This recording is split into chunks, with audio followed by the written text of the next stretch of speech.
Sunday morning, kind of chilly outside. Hope everybody's doing well. Hope you're having a good day or good morning. Drinking your cup of coffee or tea, or just relaxing, watching a little TV, just doing you.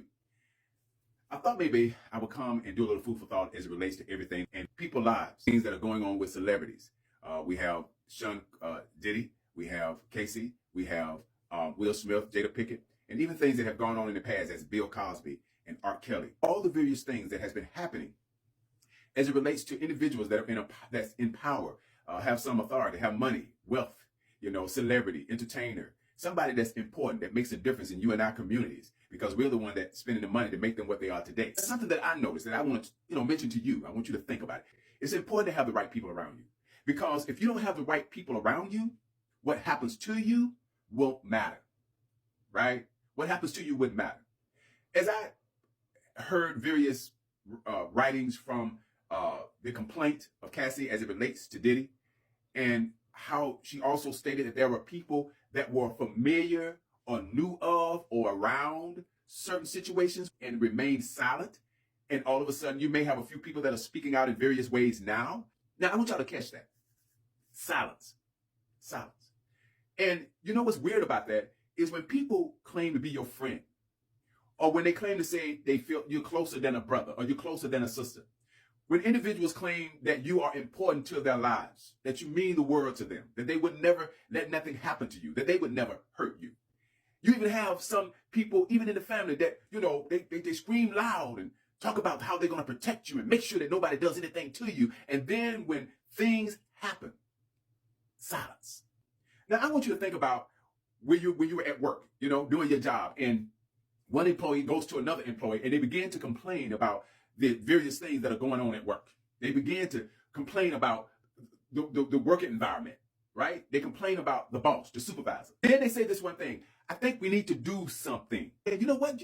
I think you're onto something here. And everybody get all excited. Then everybody, okay. Then you have one brave person that goes to the boss or to the manager, to the supervisor, and say, we want to talk to you. Now, only one has showed up, but they said, we would like to talk to you. Boss said, well, what is it? What do you want to talk about? What is it about? What's going on? Well, a few of us got together and, we want to speak about the work environment around here, things that have been going on around here. We want to say something about it. Who else is involved in this? Who else want to talk about this? And he said, quite a few of us. What we going to do?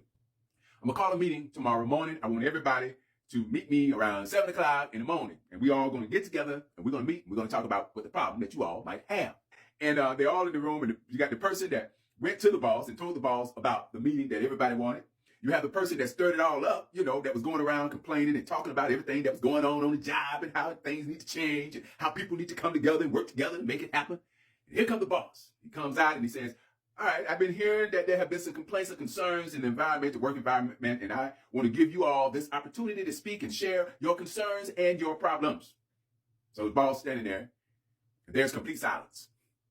Nobody's saying anything. Nobody's saying a word. Prior to that, everybody had each other's back.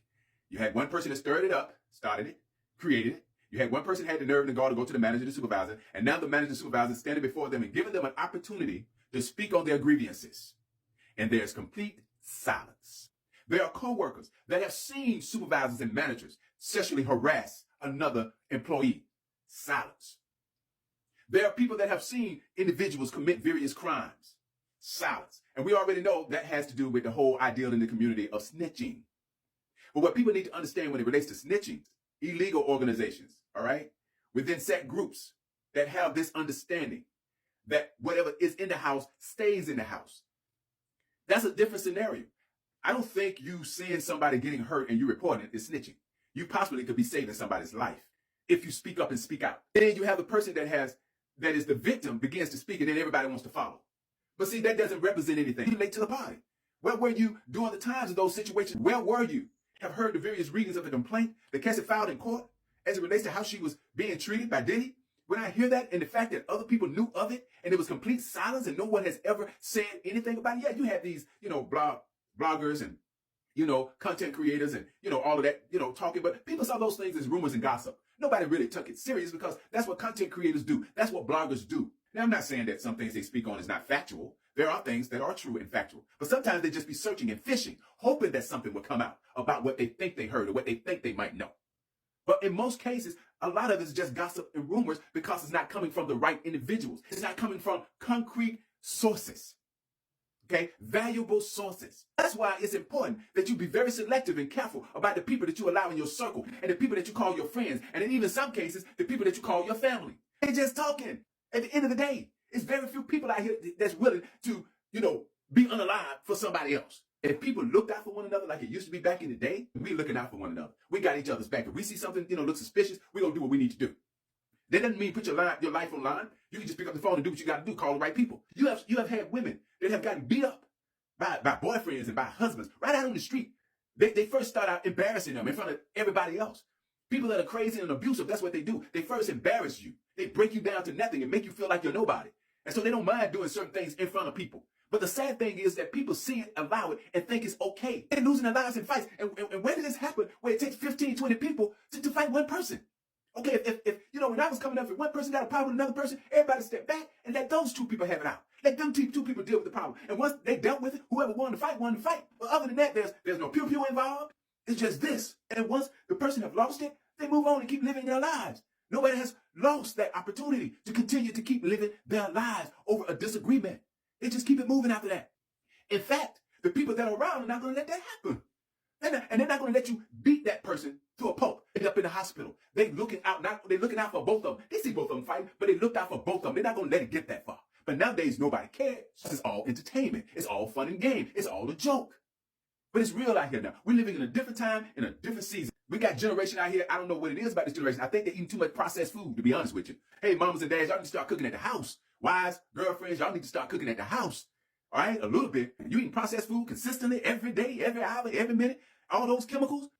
I just want to say that it is a shame that people sit back and allow all these things to happen to the people that they say they love. And after they get up enough nerve to speak about it, then everybody want to come on, all right, and be a part of the conversation and take part of the conversation after the fact. Not realizing they could have prevented a lot of those beatings. They could have prevented a person becoming an alcoholic or a drug addict. They could have prevented a person being depressed. They could have prevented a person thinking about, this life is not worth me being here. They could have prevented those things. But instead, they stood back and did absolutely nothing. And I'm talking about these individuals talking about, I'm your best friend, you my bestie, or you're my boyfriend, you're my girlfriend, you're my husband, you're my wife, you're my partner, all right? You my N-word, you know what we say. Because if people had each other's back, like they said with their mouth, a lot of situations that's going on would not be going on. They're supposed to protect one another. For real, for real. When I was coming up, there were certain family members you knew not to mess with. There were certain people that had families, and man, don't mess with them Joneses. Man, don't mess with them Williams. Why? Because they knew that they had each other's back. They knew that they was going to look out for one another. I don't care if you had one brother, two brothers, three sisters, four sisters. It didn't matter. Cousins, brothers, uncles. They knew that family was close and that they had each other back because they have seen them in action. You start talking about loyalty, all right? I'm not talking about, I got to say this. It's funny how people could be loyal in illegal activity and breaking the law, but cannot be loyal in things that make sense. When you start talking about snitching and stuff, that's all about loyalty. That's all about, what's in the house, stay in the house. Don't share our business. We got a beef, we got a problem, or you see me do something or whatever, or you see me break the law, or you see me unalive somebody, you keep that shit to yourself. You don't tell nobody. You don't snitch. See that?